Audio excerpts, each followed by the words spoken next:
Oulaya Amamra qui vient d'arriver, merci de l'accueillir.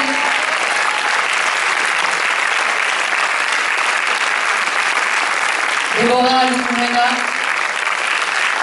Sabrina Ouazani, Daphné Patakia, Georgina Amos,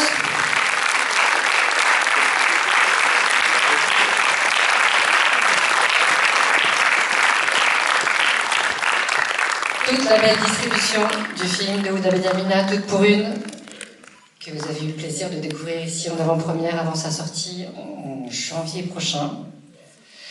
Houda, c'est un film assez étonnant, c'est complètement dans un autre univers.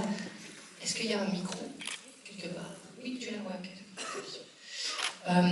Tu casses les codes, on va dire, les codes du genre, parce qu'il y a un petit peu du trouble dans le genre dans le film, et aussi avec ce film d'aventure qui est assez disruptif, puisque tu utilises une musique complètement différente, et que tu oses, en fait, dans la mise en scène, des choses assez étonnantes. C'est quoi le départ de ce film? C'est quoi cette envie qui t'a animé de prendre à bras-le-corps ce sujet? D'abord, la jalousie. Parce que moi, j'ai grandi avec les films de KPDP, avec les films de mousquetaires, et j'avais envie de me réapproprier ce mythe. Et je trouvais que les femmes, elles n'avaient pas la chance d'avoir l'opportunité d'incarner les valeurs de la chevalerie, de la dévotion à une cause, de l'amitié, de pouvoir se battre et avec panache, de pouvoir vivre des aventures aussi étonnantes que, évidemment, les mousquetaires. Donc c'était une des raisons qui m'ont poussée d'abord à faire ce film. Et puis quand Juliette et Fabien, en fait c'est à la base haut et court, Caroline et Carole, qui ont eu l'idée de faire des mousquetaires en femmes. Et Juliette et Fabien, mes co-scénaristes, m'ont proposé de faire les trois mousquetaires en femmes, mais avec les Morisques. Et je ne connaissais pas du tout cette histoire des Morisques en France. En fait, ils ont été chassés d'Espagne et il y en a une grande partie qui est venue prendre refuge ici en France. Mais Louis XIII les a à son tour expulsés. Et quand j'ai appris ça, je me suis dit, tiens, c'est l'opportunité de réinventer ce mythe et de se dire, et si c'était vrai? Et si les vrais mousquetaires, parce qu'on est parti du journal intime de D'Artagnan, parce qu'en fait, Alexandre Dumas, pour la petite histoire, est parti du journal intime de D'Artagnan. Donc Porto, Athos, Aramis et D'Artagnan ont réellement existé. Et je me suis dit, imaginons que ce soit celle-là, la vraie histoire. Voilà.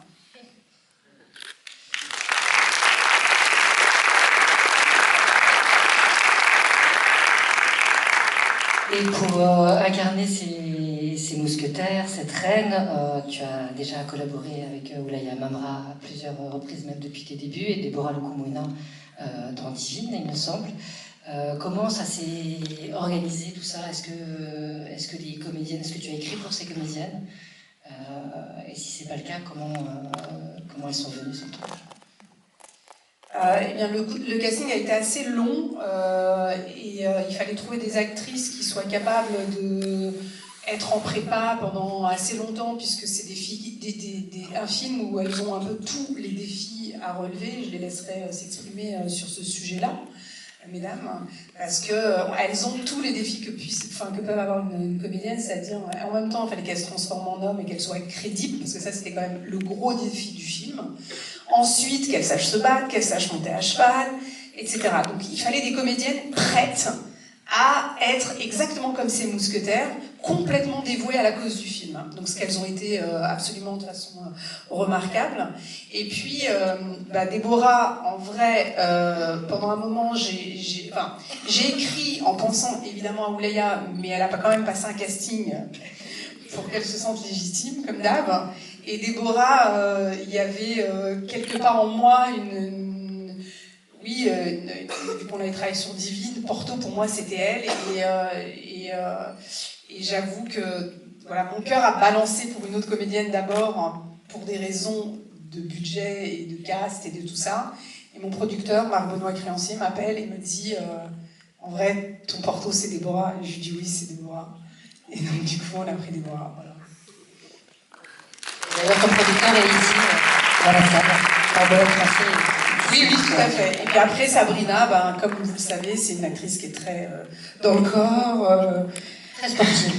et qui a aussi une forme d'absolu qui, moi, m'intéressait. Et Daphné, j'ai adoré sa mystique. Je trouve que c'est quelqu'un de, voilà, de très mystérieux, qui a une forme de mystère. Et comme mon Aramis, il devait incarner ce mysticisme un peu, voilà. Et la reine, eh ben, écoutez, je l'ai cherchée longtemps, cette reine. D'abord en France, et puis ensuite, pareil, grâce à mon producteur, me dit, mais en vrai, c'est pas mieux qu'on aille en Espagne pour prendre une vraie espagnole, puisque la vraie reine de France, Anne d'Autriche, était une espagnole, et elle est arrivée à l'âge de 13 ans. Et donc, du coup, on a décidé de faire le casting là-bas. On va laisser la parole aux actrices. On va commencer par la première mousquetaire. Waouh, c'est bien démerdé. Du coup, je parle, je dis. Oui, comment il y a en tête. Comment tu as pris le rôle. Oui. J'ai passé. Le casting, ça a duré 2 ans, moi, quand même. J'ai passé j'ai passé le casting pour plusieurs rôles. Le galop 1 déjà, Hein, le galop 2. Puis après, tu as passé le galop 1, le galop 2. oui, voilà. Oui, après, on a dû vraiment faire une prépa de. Donc, j'étais très heureuse au moment où elle m'a annoncé que j'étais prise parce que les filles faisaient déjà partie du projet et déjà en arrivant en casting, je sentais une complicité qu'elles avaient déjà créée. Du coup, c'était assez impressionnant. Et ensuite, on a fait 6 mois de prépa. Ah oui, je me souviens que quand Ouda m'a dit bah bon, t'es prise, c'est bon, j'ai une espèce de vertige. Enfin, pour tout ce que ça signifiait, quoi. Tout ce qu'on s'apprêtait à faire, qui était la prépa de 6 mois. Donc, on s'est enfermé pendant 4 mois à un village qui s'appelle Salbris, à faire une préparation très intense d'escrime, cheval. On a dû prendre du poids, on a fait de la muscu. J'ai mangé beaucoup, mais malheureusement, j'ai pris que du gras. J'ai pas réussi à faire la partie muscle. On a travaillé avec une coach pour la voix. Sauf moi. Oui, sauf Sabrina, c'était déjà.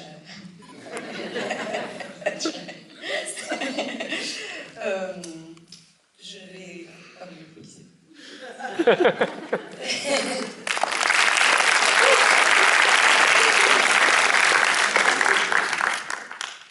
Eh bien, effectivement, bonsoir tout le monde. Merci d'être là, déjà. Effectivement, moi, je suis arrivée sur ce projet, j'avais déjà vu Divine, que j'avais adoré. Je connaissais déjà ce duo d'actrices et le travail de Ouda. Vraiment, ça avait été une claque à l'époque. Et quand effectivement, mon agent m'a proposé de passer casting et de rencontrer cette équipe, ça a été une sacrée pression parce qu'effectivement, il y avait tout un fantasme derrière ces mousquetaires, derrière ce challenge. On parle du côté physique, effectivement. Moi, j'aime tout ce qui fait sens et tout ce qui fait corps, enfin, mêler le corps à. Enfin, on est un être, on est aussi dans son corps et dans l'action et dans la force. Et effectivement, et dans le sport, c'est quelque chose que j'aime, mais c'était pas ça qui m'intéressait. Ce qui m'intéressait, c'était devenir un homme. Parce qu'on n'a pas joué à être des hommes, on a essayé de devenir des hommes. On a essayé de comprendre ce que c'était que profondément être un homme, ce que c'était que la masculinité toxique, les différentes manières d'être masculin, d'être viril, et j'en passe. On a essayé de déconstruire plein de choses en nous aussi, et plein de béquilles et habitudes de jeu pour avoir la meilleure des pages blanches pour que Ouda puisse nous diriger, pour qu'on puisse créer ces personnages. Donc ouais, ça a été intense, et puis après, il a fallu... Nous, c'est naturellement, on crée notre lien de une pour toutes et toutes pour une, à la vie, à la mort. Et ça a été effectivement ces longues et intenses répétitions qui nous ont aidés, le temps. Et puis forcément, avec des challenges, avec des épreuves qui nous soudent, qui nous réunissent. Et voilà.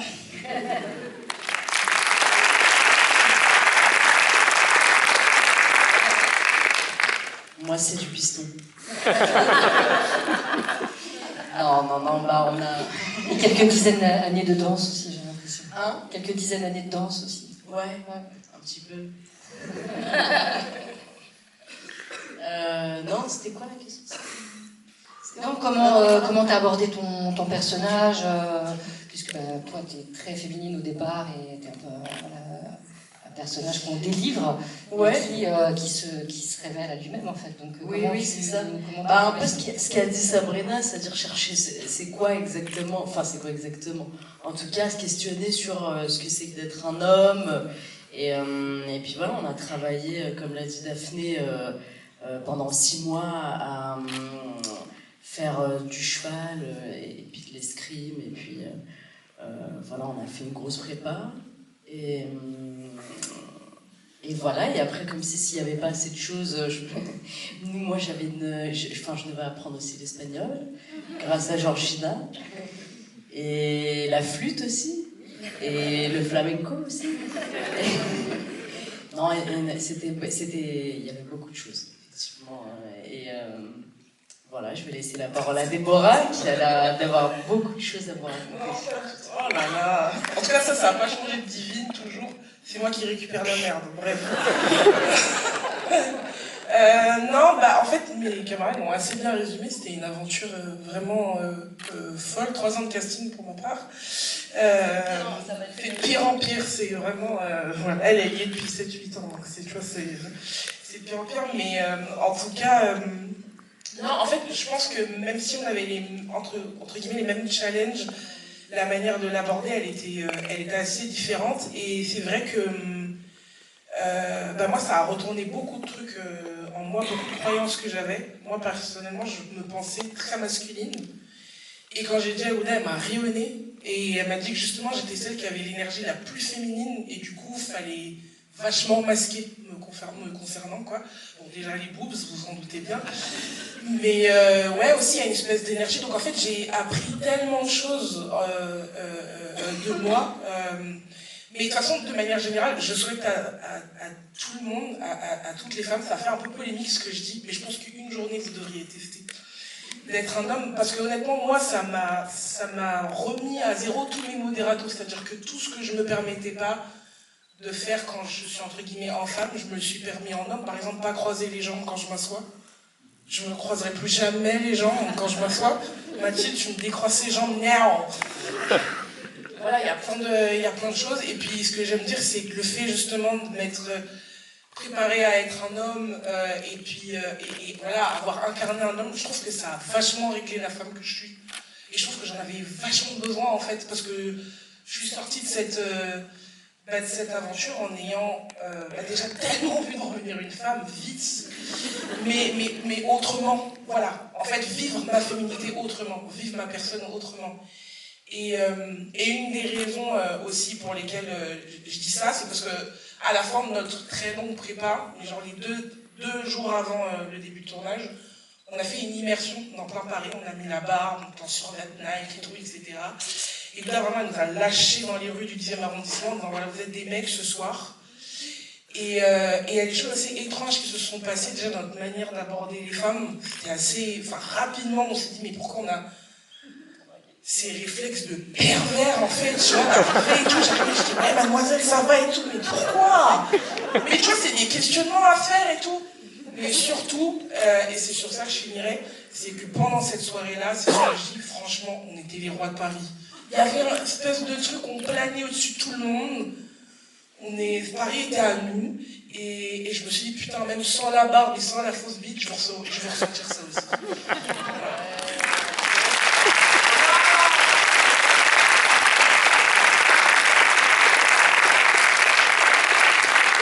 Georgina, la brochette des femmes, soit en homme, mais toi tu es une reine, mais pas n'importe quelle reine, parce que tu es très rebelle.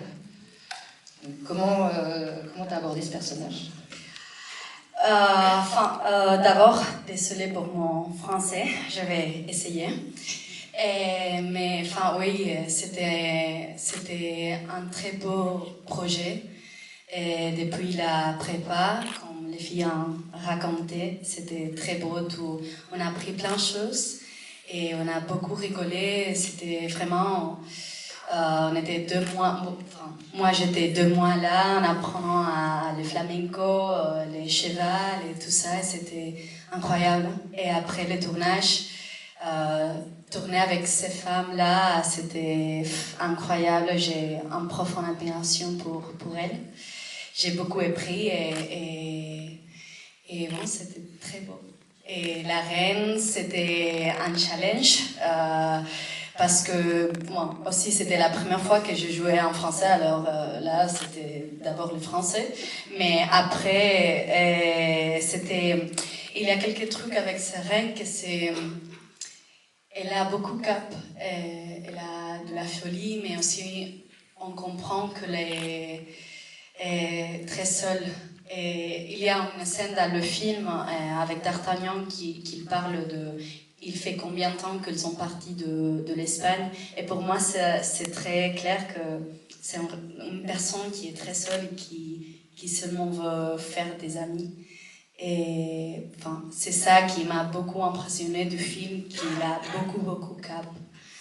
Et, oui, c'est ça.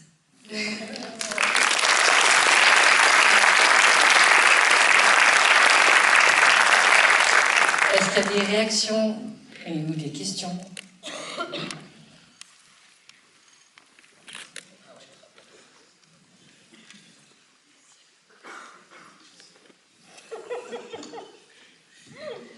Bonsoir. Alors moi j'ai juste 2 petites questions. La première c'est, est-ce que le film il a un message secret? Et la deuxième c'est, quelle était la scène la plus dure que vous avez fait? Si vous avez une anecdote à nous raconter. Voilà.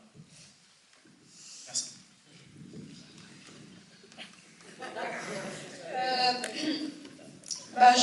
Je fais pas de film à message, donc il n'y a pas de message. J'avais juste envie de raconter que la casaque, nous aussi on peut la porter, et que dans l'époque dans laquelle on vit, le costume qu'on porte, c'est aussi une façon d'être emprisonné. Mais qu'à l'intérieur de cette prison, il faut trouver une forme de liberté. Donc en gros, s'il y a une phrase du film que je pourrais ressortir, c'est que moi, aujourd'hui, dans le paysage cinématographique français, dans toute l'histoire du cinéma français, on n'a pas de mythe aussi fort que celui des mousquetaires. Et donc du coup, j'ai appris, moi aussi, avec mon art, à danser avec mes chaînes. Et c'est la raison pour laquelle j'ai choisi qu'elles incarnent des mousquetaires. Pour qu'elles apprennent à danser avec leurs chaînes. Donc ce film c'est ça, c'est comment on apprend à danser avec ses chaînes, faire un film d'aventure, un film de hors-la-loi, qui ont une foi très profonde dans ce qu'est la valeur de l'amitié, de la solidarité, de l'entraide. Donc s'il y a une thématique très forte dans mon film, c'est bien celle-là. C'est un prétexte, ce film c'est juste un prétexte pour voir ces femmes-là prendre les armes et vivre une grande histoire, une aventure et une amitié très forte, jusqu'à la mort en fait, ou peut-être qu'elles réussiront à arriver jusqu'à cette tour, grâce à la foi. La deuxième question c'était, est-ce qu'il y avait une scène difficile à jouer? Il y avait une scène difficile à tourner.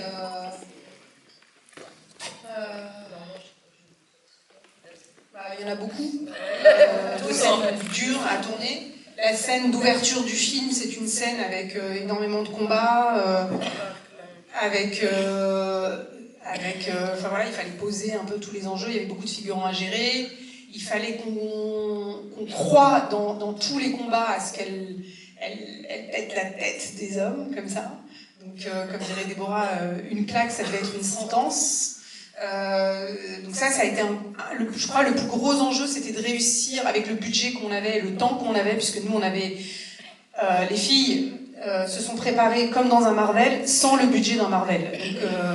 Donc toutes les scènes d'action avec notre économie, ça a été un vrai challenge pour les rendre crédibles, et je suis assez contente, en tout cas, de la façon dont les filles ont réussi à rendre tout ça crédible. j'ai envie de dire, mais la scène la plus difficile, c'est la scène de fin.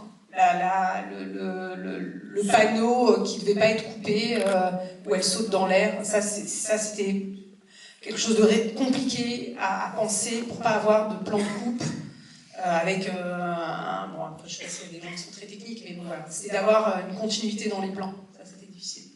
Peut-être vous pouvez dire vous les scènes. Je pense que déjà, toutes.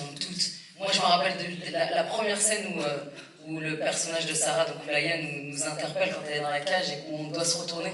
Je me rappelle que c'était très drôle parce qu'on devait gérer en même temps les chevaux, rester sur place, faire notre scène, la faire passer avec son cheval, elle revenait, c'était très... On a un petit making-of sympa. Voilà, on a un making-of qui est bientôt arrivé. Parce que les chevaux, ils en ont rien à foutre du tournage. Hein. Les chevaux, c'est comme les bébés. Hein.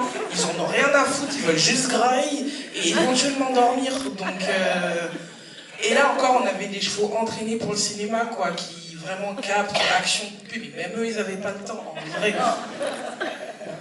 Pardon, mais c'était bien de le dire.